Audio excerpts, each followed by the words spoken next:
ओम नमो भगवते वासुदेवाय। नमस्कार। आज मैं आपको माघ मास महात्म्य के अध्याय 18 की कथा सुनाऊंगा।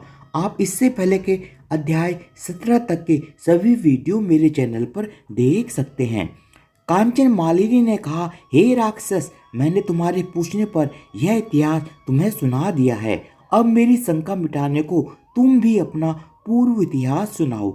किस पापी कर्म के प्रभाव से तुमको यह भयंकर योनि प्राप्त हुई है।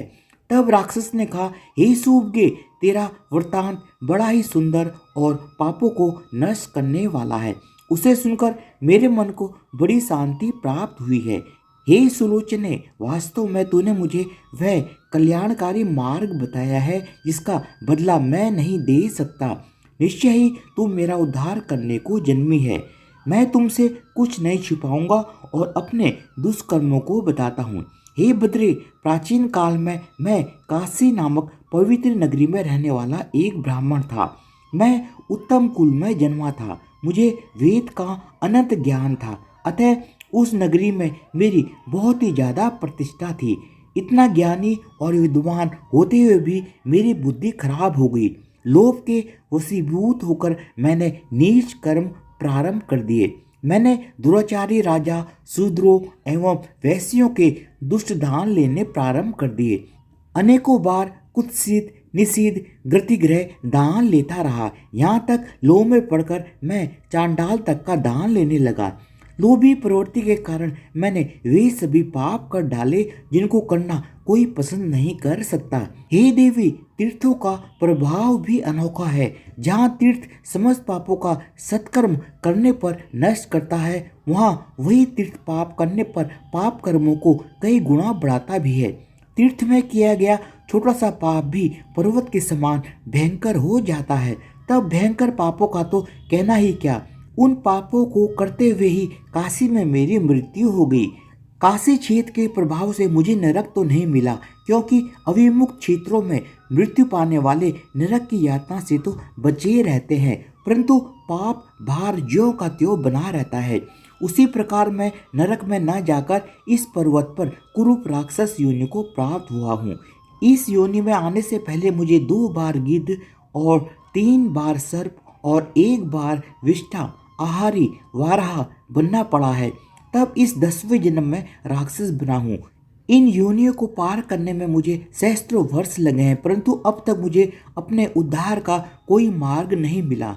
इस भयंकर राक्षस योनि को पाकर भी मैंने कैसे पाप नहीं किए हैं। मैंने इस स्थान से 3 योजन के घेरे में कोई जीव नहीं जीवित रहने दिया। जो मिला उसे ही मार डाला है। सहस्त्रों निरपराध जीवों की हत्या कर डाली है। इन्हीं पापों के कारण मेरा मन जलता रहता है।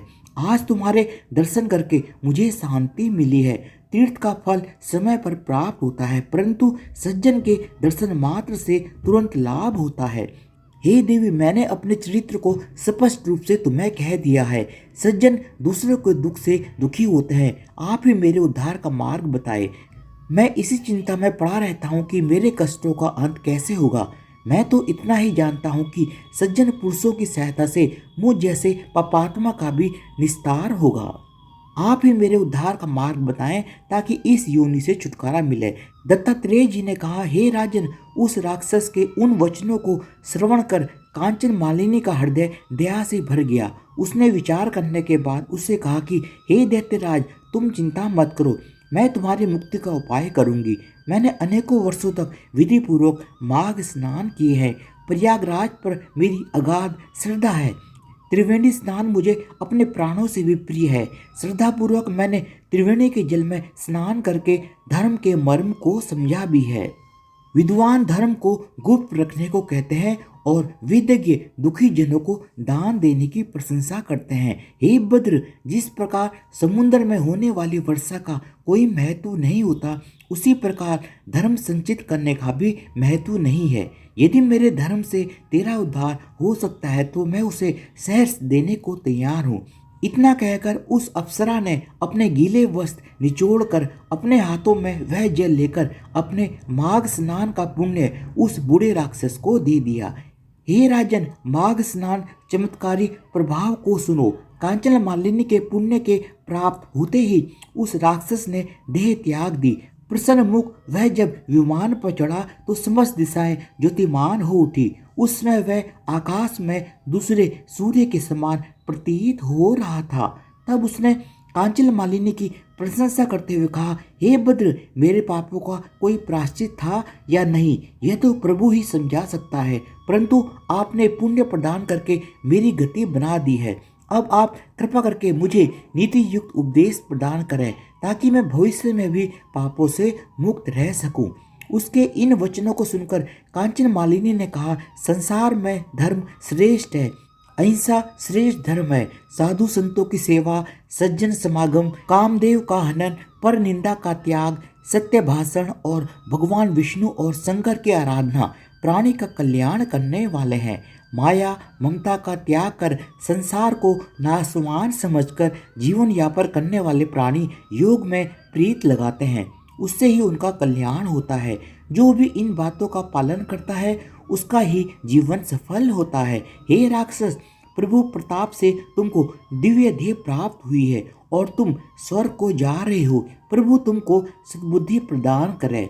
इस उपदेश को ग्रहण कर दिव्य शरीर धारण करने वाला वह राक्षस स्वर्ग को जाते समय बोला, हे कल्याणी, तुम्हारा सदैव कल्याण हो। प्रभु तुम पर प्रसन्न रहें। सूर्य और चंद्र का आकाश में जब तक तेज है तब तक तेरी कीर्ति अमर रहे। दिव्य पार्वती के चरणों में तेरी प्रीति अखंड रहे और भगवान शिव के परम पवित्र शिवलोक में तेरा स्थान बना रहे। हे माता, तेरी बुद्धि निर्मल रहे।